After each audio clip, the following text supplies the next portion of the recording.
Jump on in and say what's up when you do. We're live now, and we're ready to talk through this slate, but I want to wait for a few people to come on in. I do want to throw another shout out to Rody, to Rody51 for taking down the live seat for the baseball. That's pretty freaking awesome. The guy is a monster, and I know it was up and down there for a little bit for him, but I'm ready for the hot streak from Rody, and you guys check him out on State Kings, everywhere else. Rody is the man, and is definitely in line to keep making a lot of money this year. So big congrats to Rody for a big night. Hopefully we can all continue that tonight. We've had some good runs lately. The projections have been nice. A little more chalk is hitting in baseball than usual. So that's always going to be a little bit of a, up and down kind of swing type of thing for me. But there's not going to be a crazy amount of chalk outside of a few positions tonight, in my opinion. And obviously there will be some pitching chalk, but I'm okay with always eating pitching chalk. I don't care if I like it. And I don't like that much pitching tonight. So I am sort of spreading out, but keeping my highest owned guys. I'm going to say what's up when you pop on in, and I'm going to go through real quick my plays everywhere. You can check out my cores on FanDuel. I'll give you some percentages of some guys I owned. I did my early builds. I've shifted them a little bit, but they're basically pretty similar to what they originally were. So Manaea is my highest owned pitcher. I do have a good amount of Cortez because I think it's just easy enough to get him in. I don't feel great about it. I'm playing a lot of Dylan Cease and Strider just for the strikeout upside. These guys have 7.5 K props when nobody else has a 5.5. It's just hard. So I'm going to actually play those guys together, embrace some variance. I have a little bit of guys like Contreras, Marco Gonzalez, a little bit of Zach Gallen, a little bit of, I threw Kyle Gibson into a lineup, a little bit of Kevin Gausman. I think Gausman is the one I'm probably should get a little bit more overweight on, just thinking about it out loud. And I'm probably going to have to try and do that just because I think that it makes just a little too much sense to me to not have a little more Gausman. And I've got so much Manaea, I think I can shift some of those with some 2v2s to some Gausman. So again, congrats to Rody. These are my pitching options. I'm going to go through some of my positions. I love Washington tonight, so they're probably my top stack. I actually love Pittsburgh as well. I think Pittsburgh's going to get some ownership tonight. That's fine with me. I don't mind it. Again, it's a big slate. There's a lot of things you can do different. And like I said, I have Cease in 30% of my lineups, and I've got Strider in 30%, both with upside. I think Strider will be more popular. I think people are afraid of Cease in the matchup. I'm going to take a gamble on the guys with the highest K props pretty much every time. So you got Cortez and Manaea, who are the most popular, and I think it's for good reason, but I don't think that it wouldn't surprise me if a million different guys ended up winning this slate. In terms of positions in the ownership, I'm actually just getting an updated look right now. I actually looking at it now that I'm seeing Pittsburgh as being less owned than I would have thought, and that's fine with me. Washington, I am very, very high on, and I don't expect them to have much ownership. So I'm sort of okay with my stacks being the other ones. And then I'm mixing those Washington-Pittsburgh stacks with Houston, LA, who are a little more popular, and then some KC stacks as well with some St. Louis as well. And I'm going to add a little more Gausman to my mix just because I don't see there's any reason why he couldn't be the highest scoring player on the slate. So, let's see. Brody says, who did it say you pair together for pitching? I said Season Strider together. Look, you got the guys with 2 full strikeouts higher prop than anybody else on the slate. Even in dangerous hitting conditions and all these things, I just think it's worth gambling on those. It just makes the most sense. You have the maximum upside and the best strikeout pitcher, one of the best strikeout pitchers in baseball in Cease, and then a guy who will be one of the best for a long time in Strider. So I really like that. What's up to K9 in the chat over there with Rody? And Rody, of course, after the big victory, we're expecting big things again tonight from Rody. So let us know what you're doing while we're in here, Rody. Even if you're not on the show, we always want to hear your thoughts. And I'm going to go through some positions. So Keeper Ruiz, just because I have so much Washington, is going to end up at about a third of my lineups on DraftKings. I love both. I don't mind the lefty even for Melendez. So I love both of the catchers from Kansas City. I like Stassi quite a bit, especially in the stacks. And then Contreras, Wilson Contreras is my favorite one-off if I just had to pick one guy to play. I ended up with a ton of Vogelbach, and then I pivoted over to some Chavez as well because I like the spending down at first base today. There's some great options. I also have a lot of Josh Bell, and I am playing some Kirilloff in a couple Minnesota stacks. Jared Walsh in the Angels stacks. Second base, Whit Merrifield, Jose Altuve stand out as both of parts of stacks and guys who I like on their own. Otherwise, you get the Cardinals guys, Donovan and Gorman. And then in my Boston stacks, I will use a little bit of Trevor Story. Third base, I'm using a lot of, again, I like Pittsburgh, so I've got a lot of Cabrian Hayes. I've got a lot of Rafael Devers. I've got a lot of Jose Ramirez. I've got a lot of Nolan Arenado. So those are basically my third basemen because I have a lot of each of them. I am using a little bit of Bregman more so on FanDuel. Shortstop, I really like Bobby Witt today. I like part of the KC stack, maybe even a mini stack. O'Neal Cruz again at 2K is going to get some of my money. I like this kid, and I am playing a lot of Pittsburgh, so it makes some sense. I also like Tommy Edman, Xander Bogaerts, and Carlos Correa would be the following guys for me. Favorite outfielder is going to be Juan Soto. I have probably a little too much Nelson Cruz, but that's because I like the Washington stacks a lot. And even though he struggled, he still has the power. Then I'm going to mix in a lot of Pittsburgh, a lot of Sawinski. I'm going to play some Madries in some of those lineups.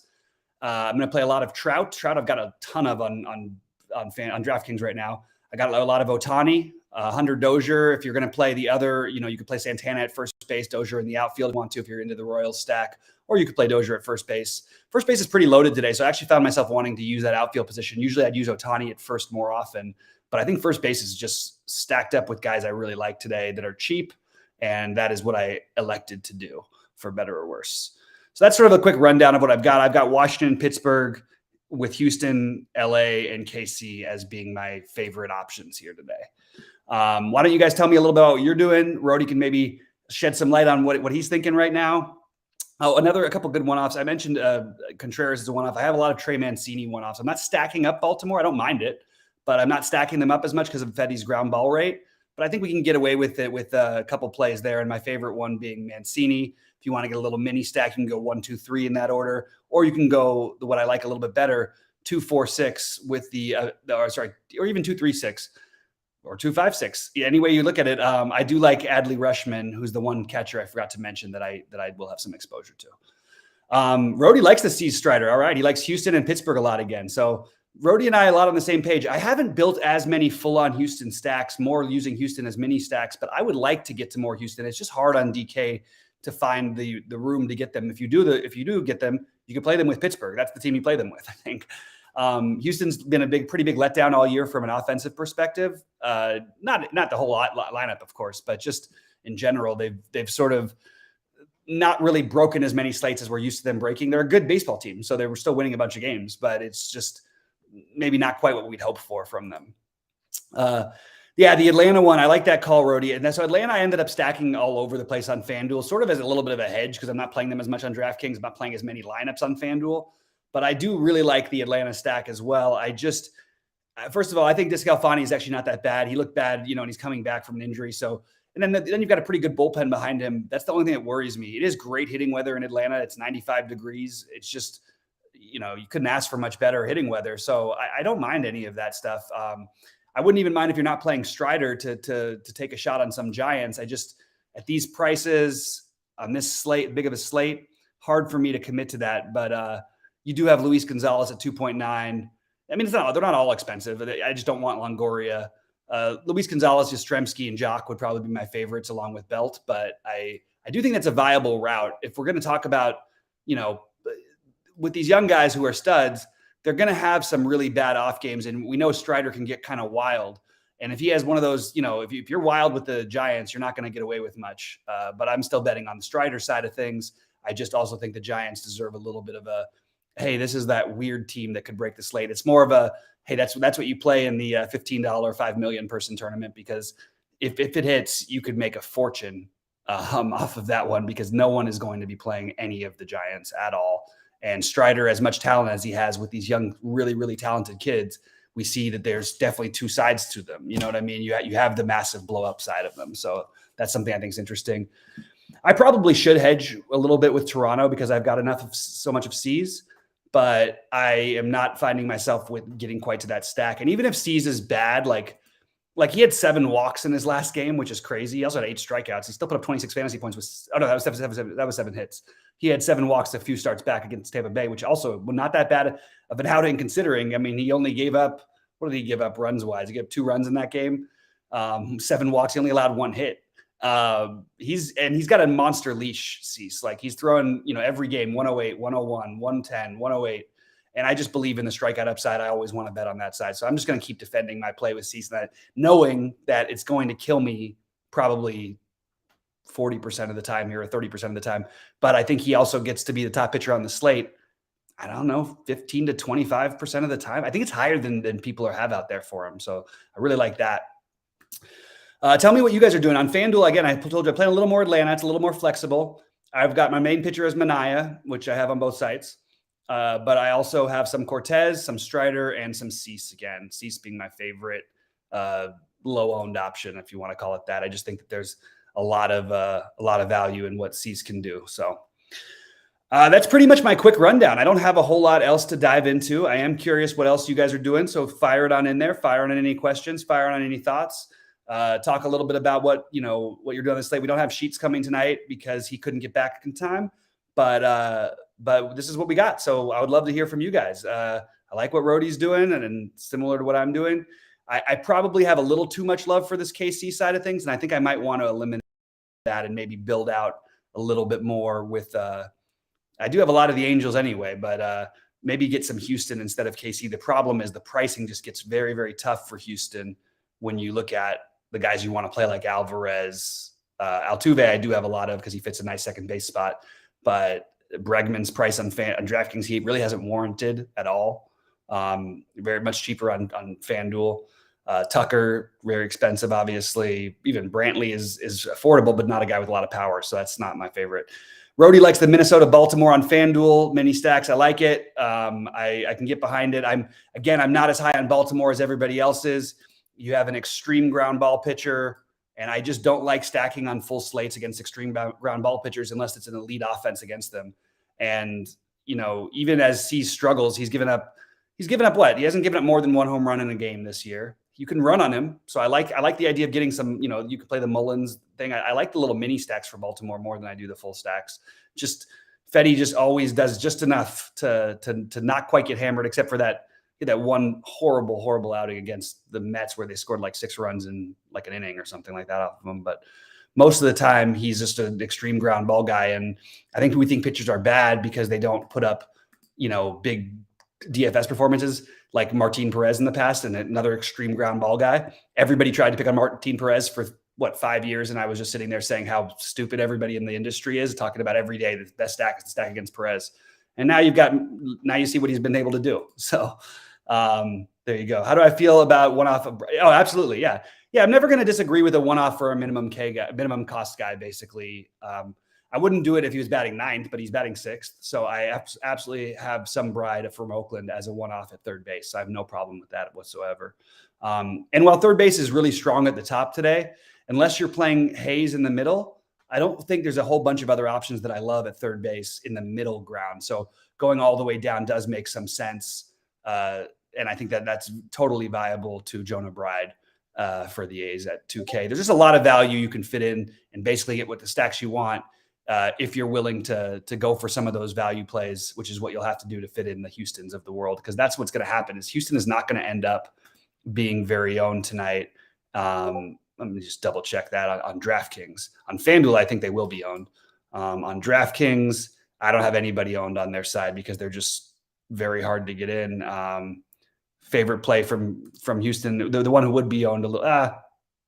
Altuve is projected to be 5%. I'll take the over on that. I think Altuve will be higher than 5% owned, but you really don't have anybody owned on Houston. And it's kind of a Trevor Williams versus a Houston offense that, like, if this matchup was like last year or the year before, Houston would be the chalk on this slate. And Trevor Williams has been better, but he's not enough better to not play Houston here. So I definitely can get behind that. The other problem with Houston is we have these incredible heat wave games that gets nullified by playing in Houston. So we don't get that boost to our bats. It's a little bit why I didn't end up with as many Red Sox as I thought I was going to, because it's always great hitting. It's always great to be hitting against Detroit in Boston, but you don't have great hitting conditions today in terms of the weather, where on other stadiums, you've got, weather that we rarely see. I mean, Pittsburgh being 93 degrees. I don't even remember seeing that in recent times. So hashtag global warming is real. Like, it's crazy. I do like the Red Sox. I just think they're a little further down for me. I'm totally fine with the Red Sox as a full stack, as a mini stack.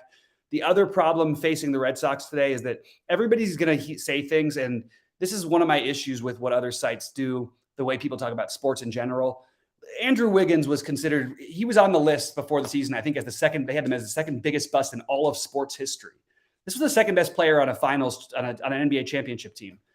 This is a little bit of the example of how people talk about pitchers. So they take Bo Brisky from Detroit and just say, well, he sucks because this number is this and this number is this. Well, in his actual starts lately, all I've seen is a guy who's improving, who's got decent talent. Now, it's not a good matchup. I don't expect him to have a great outing or anything. But don't just believe what everybody says when they say, oh, these guys suck and this and that. These guys have futures. And by the way, Brisky has just shut down Toronto and the Yankees and Texas in his last 3 starts. So before we just go, oh, it's obviously the Red Sox need to be played. It's not as obvious as it seems. And the fact that they are probably going to be, I mean, they can't be that high owned because they're pricing, but they'll be owned in the 5 to 10% range, which on this slate is actually quite a bit. The only guys you're going to see really crazy, I think you're going to see a lot of ownership on the Angels. I think you're going to see a lot of ownership on the Cardinals. And I think you're going to see a decent amount of ownership on Minnesota and the Braves. So those are the guys who are going to be the most popular stacks tonight. All right, guys, I'm going to get out of here in like 2 minutes. So any other questions, fire them on in. I'm going to answer them. And then we're going to hopefully see somebody else from True DFS take one down. Rody got his. I got one last week. We want to start getting to the every night phase where one of us takes it down every night. Okay, so one of you guys has to win one. We actually, you know what? I'm going to include K9 Bronco. Keeps crushing it on FanDuel. Now, they're not the same size tournaments, but still winning tournaments is fucking awesome. That's what we do this for. And just really, really happy for everybody who's doing well. And we're here to help. Rody has been awesome in Discord, in addition to going out there winning all the money. Hopefully for Rody, this will start that chain like he did last year. He just went on a freaking tear. And maybe that's the start of it last night. And hopefully my tear is getting going. I keep getting the mini tears. I keep getting I've been doing really well and winning one tournament a week, basically one pretty big tournament, making a 10 to 20K profit on one day of the week, which has more than paid for the rest of my week. But I haven't had those that string together yet. So which would be nice to get a few to string together. And would more importantly, it'd be nice for the whole True DFS team to string a few together here tonight. So if there's any other questions, any other thoughts, let me know. Otherwise, I am going to get out of here and finish my builds. But I think we talked through some main things. Again, I really like Washington. I like Pittsburgh. I like LA, Houston, St. Louis, and KC. And it's going to be mixing and matching a bunch of those because I think that, while the ownership is going heavily towards the Angels and I don't mind it, I can eat a little bit of that chalk if I'm going to be playing an unowned Pittsburgh or a lower than they should be owned Washington team. So that's what I'm doing. Anyway, guys, we appreciate you all. Thank you for being loyal to True DFS. And we are going to keep making some money. If you're not in our Discord already, you are losing money. You're making a mistake because it's a great Discord and we've got a great channel here. And Rody is certainly the man who's done the most work in there. So we really appreciate it. And he got a well-deserved win last night. So good luck to everybody tonight. And hopefully we'll see some people take some down. Let's go.